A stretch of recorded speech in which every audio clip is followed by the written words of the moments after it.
Conversation about J.K. Rowling that went viral. She certainly caused an endless stream of political upset in the UK, turned into quite a stunning advocate for free speech. And she has, in fact, focused on this trans issue, which is likely the most bizarre issue that's ever dominated the political space, as far as I can tell.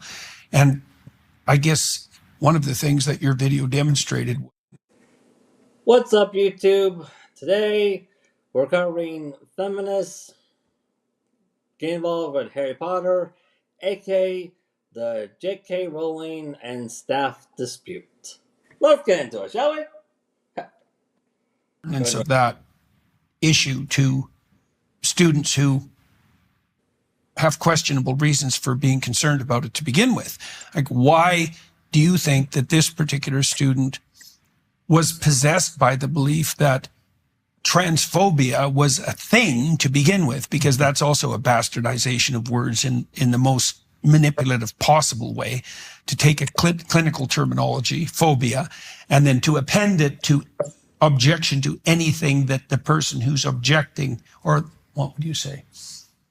I can object to something.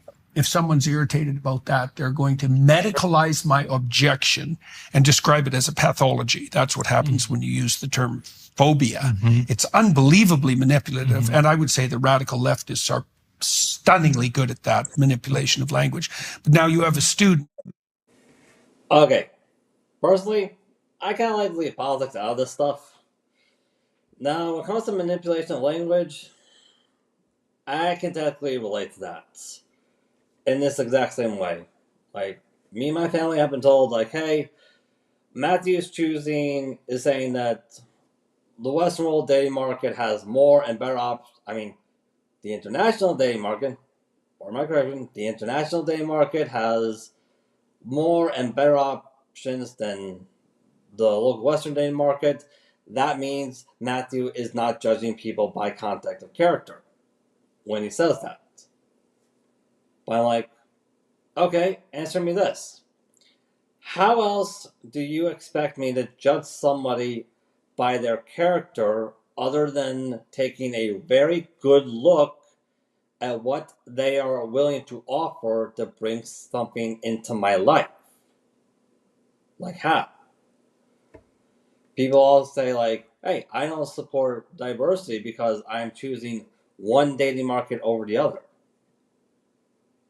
Dude, I'm literally choosing to marry someone from overseas. How is that not diverse? That's about as diverse as it gets. But yeah, this is where I have a lot of hard time with the feminist movement, where they essentially like to change the definition of a word to make it sound as a weapon to shame men. That's literally what it is. Is objecting to J.K. Rowling on the basis of transphobia, and you're asking questions about it. Now, is that part of what also got you in it's obviously one of the things that made this go viral, but was it also one of the things that got you in trouble? Well, there's no way for me to know exactly. I think that as you know, most things in life are far more complex than a singular explanation. I think that a lot of it was the virality itself. Given that we're a school where there are some loose practices, there's been things like the two principals just being removed. There was a tax of scandal like a few years prior to my arrival. Because we have the way grades are assigned, often it's the site sitting there. It's like, okay, what's Jimmy going to get in your class? Give him like a 73. And there's no record, there's no reasoning to it, and that's literally how it occurs. Why did they offer me $9,000 to shut up, or why to sign this, and like, why do you need an NDA? So there was worry about potential public attention. Well, you can understand. The school that you're operating in is insanely complex. There's be honest with you, went for the exact same thing with my red pill moment and with this YouTube channel. There are a lot of people who were, particularly the feminist movement, who wanted to shut me up because they're afraid of public attention. When I show when I first showed people my red pill moment video prior to putting it on this YouTube channel, I had a bunch of people telling me, Matthew, do not put this online. People will avoid you. Don't show it to anybody. I have so many people on this. If you look at my comments on my YouTube channel, I have so many people constantly saying, quit YouTube, stuff like that, yada yada yada.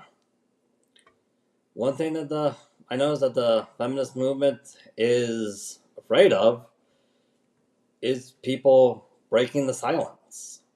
That's literally all it is, and telling our stories, which is very common for hate movements historically.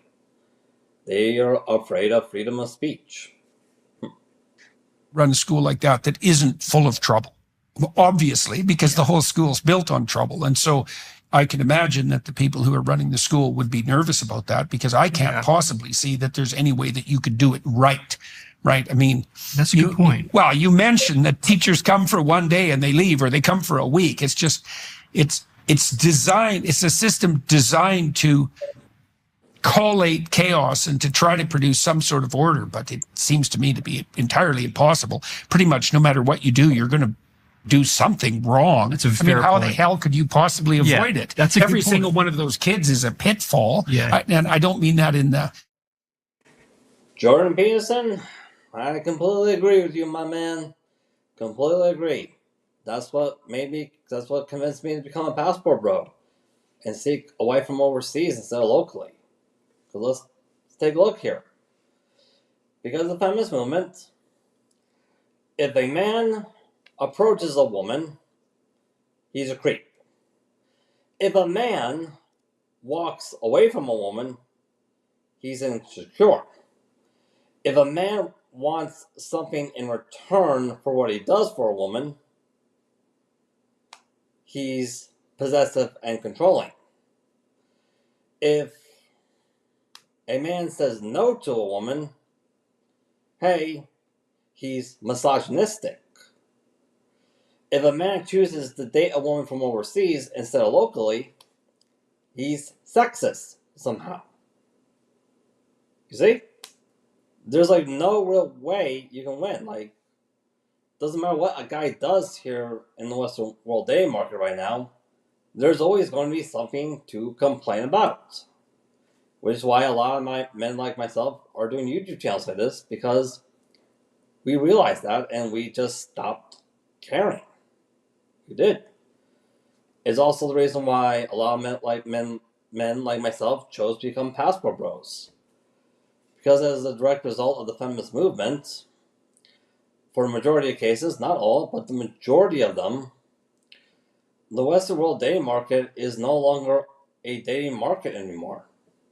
It's a market where full-grown adult women are seeking a full-grown adult men to agree to be their legal guardians, on the account that you've been pointing fingers at men to the extent where you're just mentally incapable of surviving in this world on your own.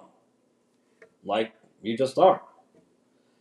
Quite frankly, the current Western woman debt rate will act as documented proof of that. It will. See you guys.